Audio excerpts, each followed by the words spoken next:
Olá, eu estou aqui com a psicóloga Clenice Araújo e hoje nós vamos conversar sobre procrastinação. Você tem esse problema? E aí, Clenice, bem-vinda. Obrigada, Charla, pelo convite. Eu estou feliz demais de estar aqui em Utah. E uma alegria estar aqui com você. Legal. Então, será que todo mundo procrastina? Todo mundo procrastina. Tá, vamos definir exatamente o que é isso? O que é a procrastinação? A procrastinação é quando você tem todos os recursos para executar uma tarefa, tipo, você tem que fazer essa caneca. Você tem tudo para fazer, mas você fala, daqui a pouco eu faço, daqui a pouco eu faço, daqui a pouco eu faço. E quando você vê, o dia acabou e você não fez. E todo mundo é desse jeito? Uns mais, outros menos. A gente vai procrastinar sempre que aquela atividade, aquela tarefa, vai tocar em uma dor sua inconsciente, Hum. né? A gente tem as nossas dores inconscientes, e que a gente, claro, se é inconsciente, eu não sei. E aquela tarefa vai mexer. Eu não tenho clareza consciente dela, mas tem algo em mim que me impede de fazer. Então, toda vez que ela toca em algo que vai me causar desconforto, a gente tende a empurrar com a barriga. Isso tem jeito? Tem jeito. Por isso que eu estou aqui, né? Para falar sobre procrastinação. Se não tivesse jeito, como é que seria? Agora, você é uma autoridade nesse assunto. Você procrastina? Já procrastinei mais, né? Então, assim, em 2014, eu fiz um trabalho comigo mesma, e esse tema apareceu. E eu fiquei tão impactada que eu dei um nome para a minha personagem limitante, o meu inconsciente. Eu falei, procrastina, tirei o nome Tina. Então, o que é que acontece? Como eu sei que a gente nunca vai poder eliminar a procrastinação, eu tenho a minha personagem, que é a minha criança interna, que não quer fazer o que ela tem que fazer. Aí eu falo, venha cá, Tina, vamos ter uma conversa. Tem que fazer, que tem que ser feito. Que negócio é esse? Então eu chamo a Tina e puxo as orelhas dela. Falo, vá, vamos fazer.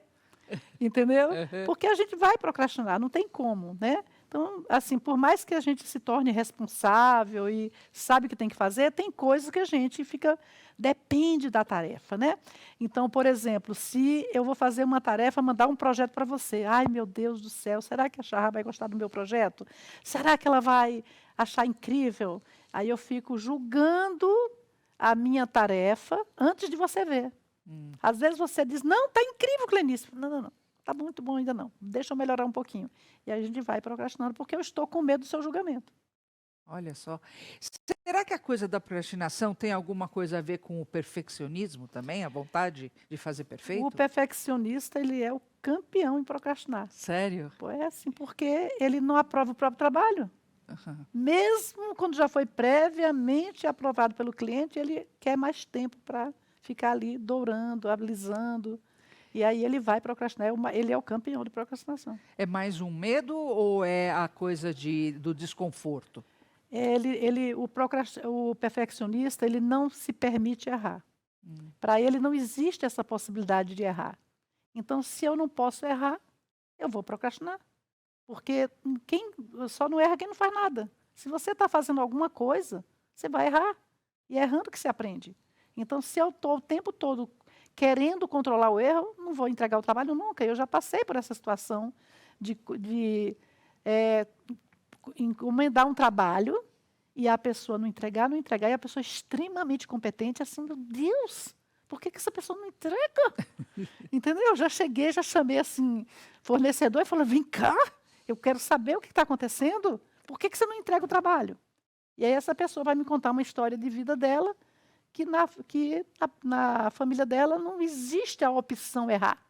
Hum. Aí, se não existe a opção errar, ela não vai entregar o trabalho.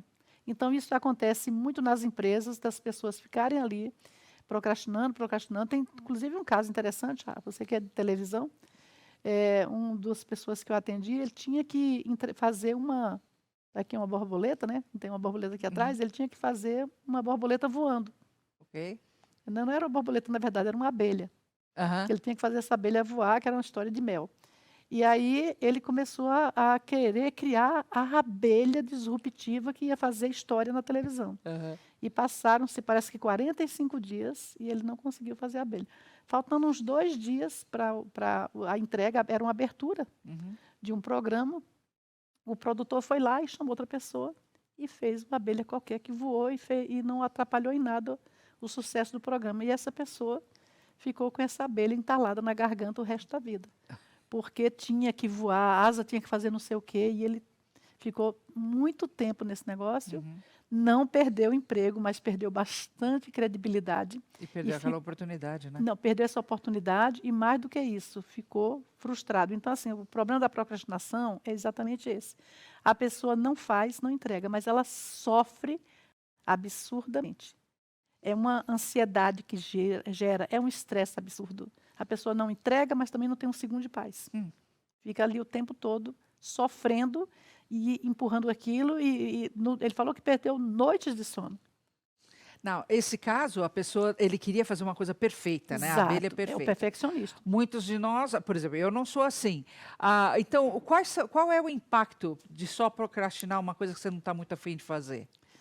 Você tem que definir o que é realmente procrastinação e o que é uma escolha, prioridade, né? Eu escolho agora priorizar isso em detrimento daquilo. Isso não é procrastinação, é escolha. E tem coisas que a gente precisa cozinhar na mente um pouquinho, né? Você tem que fazer e você vê que às vezes você...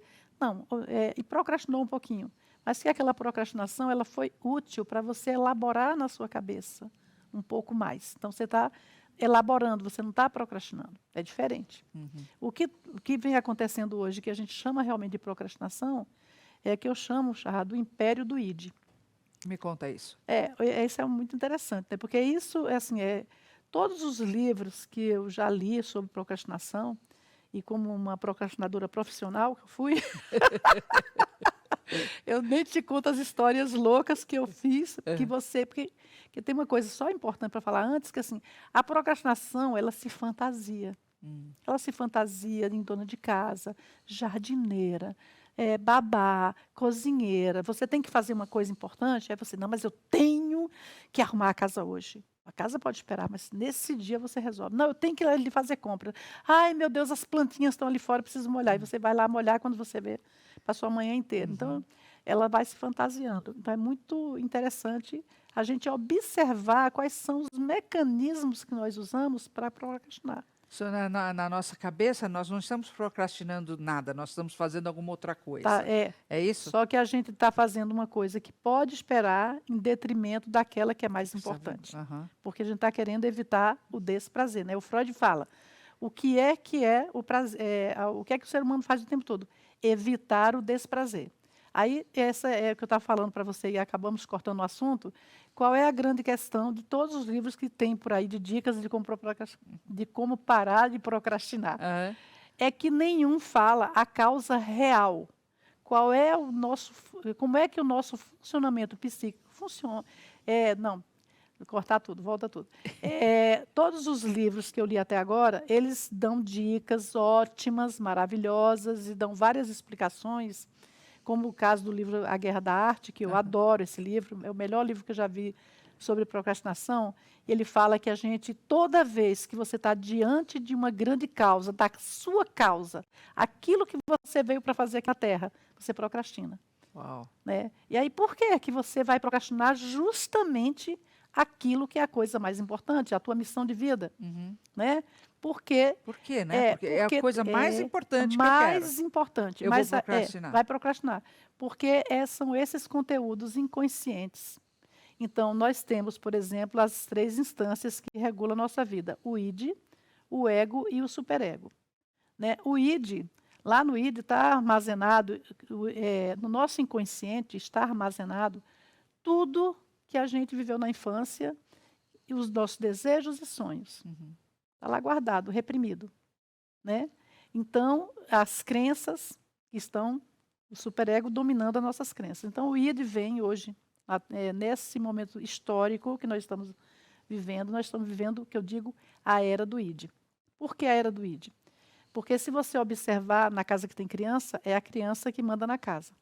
Né? Não é o adulto mais que diz a hora que a criança tem que dormir, né, a hora que ela tem que comer. Ela faz o que ela quer. Né? Fica horas e horas no celular, dia seguinte não tem foco nenhum para aguentar uma aula. E os adultos estão iguais. Né? Então, o id ele é responsável por sede, fome, sexo. Ou seja, nossas pulsões primárias. O ego, ele é o adulto. E o superego é o sábio. Então, o ego, ele fica no meio entre o id e o superego, que está regulando nossos valores, né? Para que a gente tome decisões sensatas de adulto. Só que a gente está vendo que isso não está acontecendo. Não está acontecendo. Eu atendo empresários, como já te contei, então os empresários reclamam comigo o tempo inteiro que os funcionários estão assim, ó, sim. com o telefone um debaixo do problema. balcão e que eles não conseguem mais controlar. Então, como é que eu posso fazer análise desse funcionário? E aí que entra esse jogo, que entra nessa negociação do ego com o id e o superego que a gente procrastina. Porque tem funcionário que ele não consegue reprimir o desejo dele de usar a rede social, ele vai lá e usa no trabalho. Às vezes é até demitido. Sim. E tem uns funcionários que o ego dele segura um pouco a onda. Ele tem um ego um pouquinho melhor e ele não vai usar. Mas aquela tarefa é tão chata que ele fala, eu vou fazer. Aí o ego fala, não, claro que eu vou fazer. Mas só daqui a pouco. Daqui a pouco eu faço. Então, a gente pode dizer que o id é a criança, o ego é o adulto Isso. e o superego é o sábio. Exatamente. Ok. E nessa situação, pelo que você está explicando, o que eu entendo quando fala das pessoas, dessa conexão com o celular que existe hoje, a gente está vivendo só nos impulsos, então. Só nos impulsos primários. Isso não é bom. Não, isso eu diria que é a destruição da humanidade. É porque, assim, você vai ver que isso está impactando no trabalho, nas relações humanas. E nos relacionamentos? Em todos os relacionamentos, seja de pai, filho, de amigos, porque se você chega hoje no aniversário, as pessoas estão em volta da mesa, cada uma com o celular na mão. Elas não estão interagindo, não tem mais essa interação. O que é terrível se tem criança envolvida, porque Sim, daí a criança não está aprendendo como reagir também, né? Não. Eu atuei já há 5 anos, antes da pandemia, eu trabalhava numa clínica uma vez por semana, né? E eu adorava ir porque eu atendia, era a clínica geral, porque eu atendo só psicologia do trabalho, empresários, transição de carreira, tudo focado em trabalho. Então, ali naquela clínica era uma oportunidade de atender o geralzão, a clínica geral, que é aquela diversidade. Então, assim, basicamente crianças. Todo dia, então, assim, chegava lá a mãe com um laudo para eu dizer que o filho dela é autista, ou tem TDAH, tem não sei o que lá. E eu só dei um laudo nos 5 anos. Sério? Porque eu só dava laudo para os pais. Você está sendo uma péssima mãe. Então, você mas olha, precisa brincar com o seu filho. só aí daria uma outra entrevista inteira, Sim, certo? sim, A sem maneira dúvida. como a gente está criando os filhos, né? Que é realmente, como você falou, nós invertemos totalmente a situação. A criança hoje domina.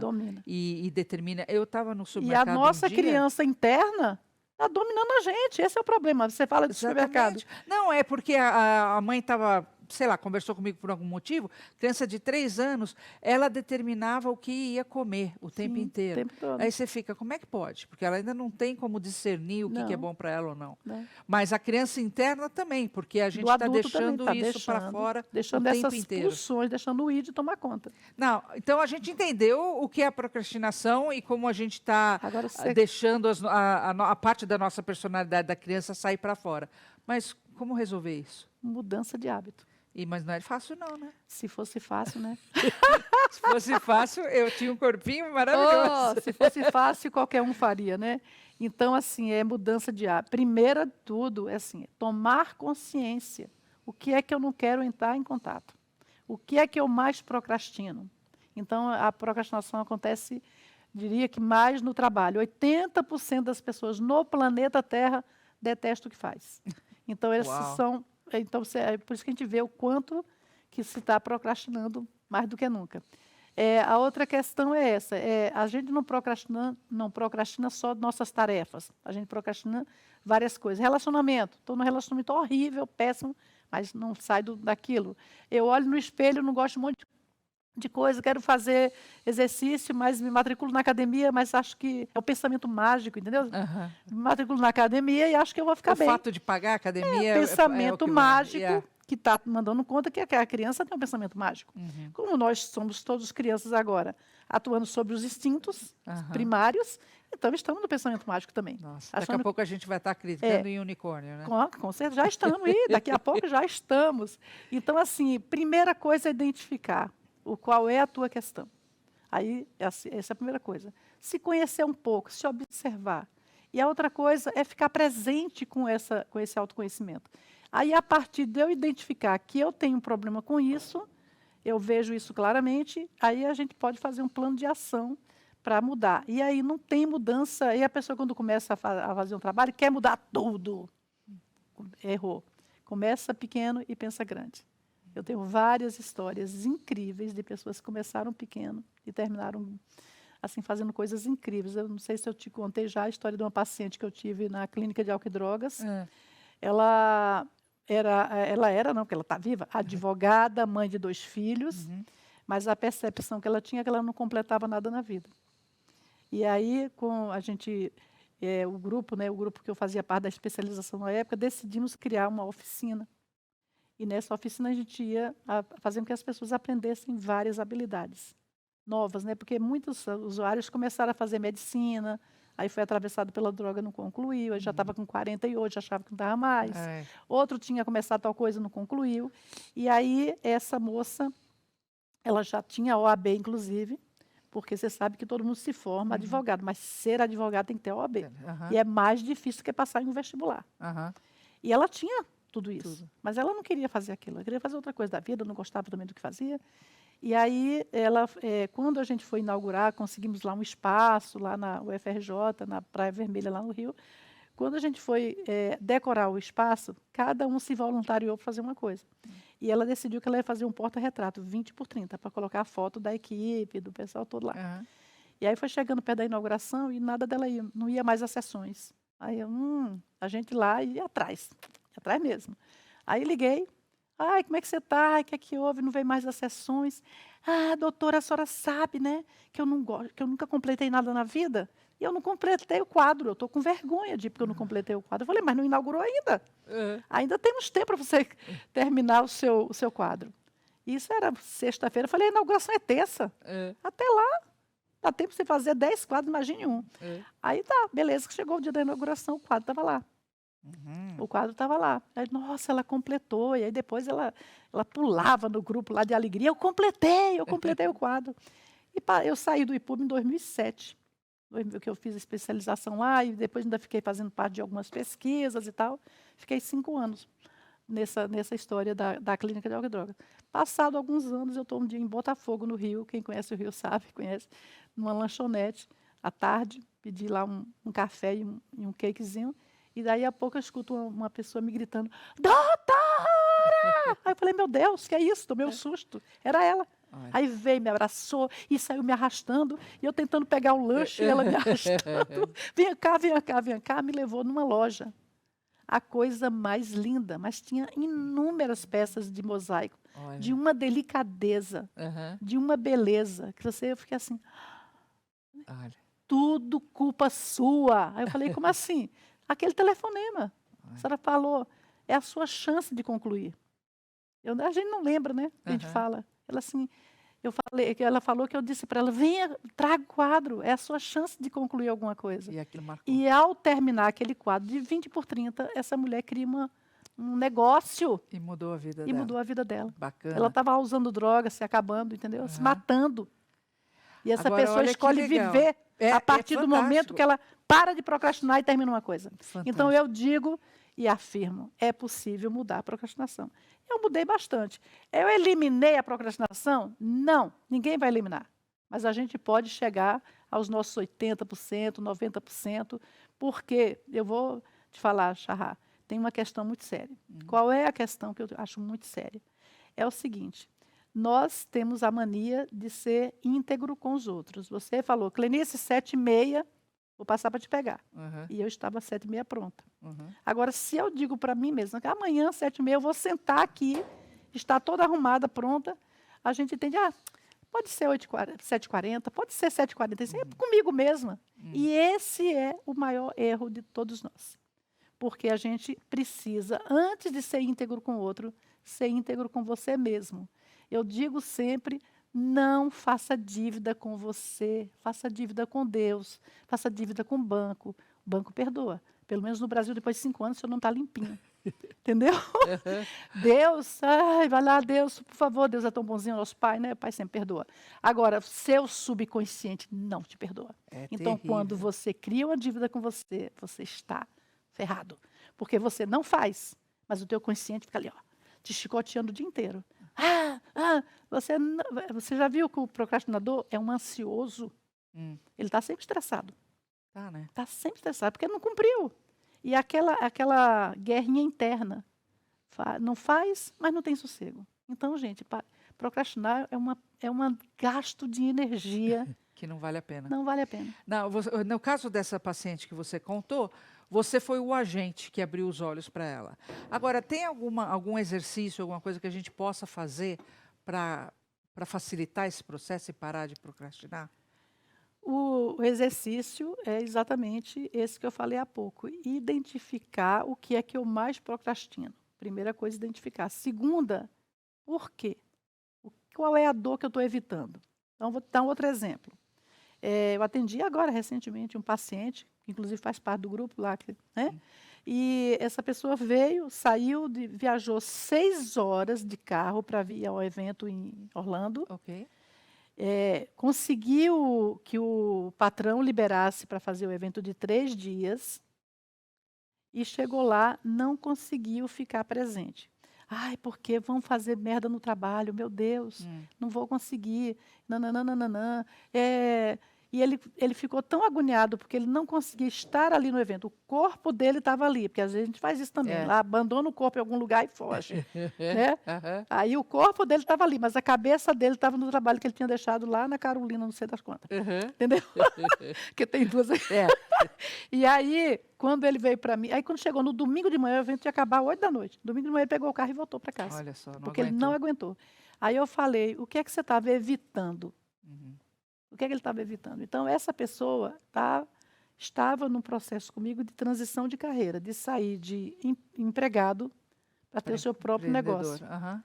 Mas a voz da mãe dele, na cabeça dele, você está maluco? Você tem 3 filhos para alimentar, você vai se meter com o negócio, é muito instável, você tem um salário fixo, meu filho, tome juízo. Aham. E essa pessoa já tem cabelo branco, gente, mas a nossa mãe, a voz da nossa mãe na nossa cabeça, não tem idade. Uhum. Não tem idade. Então, ele estava procrastinando tomar essa decisão. Então, a gente não procrastina só a tarefa XPTO. A gente procrastina, isso é que é mais sério. É. A gente, na verdade, procrastina as coisas mais importantes da vida, como disse lá o Steve. O sonho dele é fazer o próprio negócio. Mas a voz da mãe dele dizendo, você não viu que seu pai fez um negócio e não deu certo, lembra? Olha, não deu certo não. Você lembra como é que foi nossa vida complicada? E você quer colocar essa dificuldade na vida dos seus filhos? Você quer passar para eles tudo que você passou? É. Aí, então, eu evito porque eu estou com medo de tomar essa decisão, de dar esse passo. Uhum. Então, a procrastinação é sempre essa evitação de algo que é desconfortável. E aí a gente fica na rede social, vendo o sucesso dos outros. Dos outros, exatamente. Vendo o sucesso dos outros, vendo a beleza dos outros, olhando para o corpo malhado dos outros, em vez de ir para a A academia refeição malhar. do outro. Olhando a comida bonita do outro, em vez de ir para a cozinha cozinhar. É. Ou seja, É. procrastinando. Eu acho que a gente está procrastinando a vida real. A gente está trocando a vida real por uma vida que não existe, pela vida das telas. Então, um dia eu vi uma pessoa falando uma coisa que, com o Photoshop, com todos os recursos que a gente tem hoje de edição de imagem e vídeo, aquela foto ou aquela história não é real nem para a pessoa. Uhum. Nem Ela não está vendo os filtros todos que ela Não, poria na exatamente. frente. Então, a gente precisa. Eu estou aqui desde julho, aqui viajando, conhecendo as pessoas, está sendo muito divertido, muito bom. Uhum. E falando, eu estou vendo as pessoas mais do que no Brasil, porque no Brasil a gente sai de casa, a gente vai para a vida, a gente mora no Rio, então a gente gosta de Vai andar pra na praia. natureza, ir para a praia. E eu vejo aqui as pessoas direto na frente do telão, ou está na frente da televisão, vendo Netflix, ou está no tablet, ou está no celular. Eu digo, gente, isso não é vida real. É. Isso não é vida real. Entendeu? Tem Isso muito não com é. isso, né? E aí outra coisa, Chato, só Aham. para não esquecer, porque isso é muito importante, que me chamou muita atenção, é que a gente está na era da informação, com tanta tecnologia disponível, e eu nunca vi tanta ignorância humana Hã. como a gente está vendo agora. Porque tem a história do algoritmo também, né? Então, se eu Sim. vejo, eu vou, A caneca vermelha eu vou vai receber aparecer. centenas de caneca vermelha. Então, nós hoje temos certeza de tudo. Ninguém conversa mais sobre a caneca branca. A Aham. Charra quiser me mostrar a caneca branca dela. Não, não, não. A minha é muito mais bonita, perfeita. Olha só, E redondinha. todo mundo tem a caneca Não, vermelha, né, que é essa é só o que eu vejo. maravilhosa. Essa é maravilhosa. Essa sua aí, eu não gostei da cara desse cara que está ali, não. É? Não quero ver sua caneca branca. Eu só quero olhar para a minha caneca vermelha. E isso é outra coisa Uhum. que está levando as pessoas a um nível de falta de conexão com o outro Aham. de uma forma que não tem limite. E isso também leva à procrastinação. Nossa. Porque antes a gente ouvia dos nossos pais, não acredite na caneca vermelha. Aham. 100%. Vá ver o que a caneca branca tem a dizer. Hoje não. Vamos ver os dois lados, Eu né? tenho certeza, Yeah. eu tenho a minha certeza aqui é total. Eu não quero ouvir a sua caneca. De jeito nenhum. Não, não, sai para lá. É um assunto muito profundo. Quando a É. gente vê só a palavra procrastinação, não parece, né? Mas olha só quantas coisas a gente viu disso. As coisas, às vezes, de não conseguir completar, de até poder perder um emprego, um relacionamento por Muitos. causa disso, de não saber ser íntegro com si mesmo, né? E a coisa de deixar essa criança tomar conta de tudo o tempo inteiro. Eu sei que vai muito mais a fundo do que nessa entrevista, mas você tem um curso sobre isso, não tem? Sim, temos curso sobre isso. Então, não vamos deixar de olhar Clenice de Araújo nas redes sociais, procurar o curso dela, porque, gente, procrastinar não é só um mau hábito. Como ela mesmo disse, pode impedir que você conquiste o seu sonho. E eu sei que tem um sonho aí que precisa ser conquistado. Então, vamos parar de procrastinar? Olha Clenice Araújo nas mídias sociais. Obrigada, Clenice. Até a próxima. Até a próxima.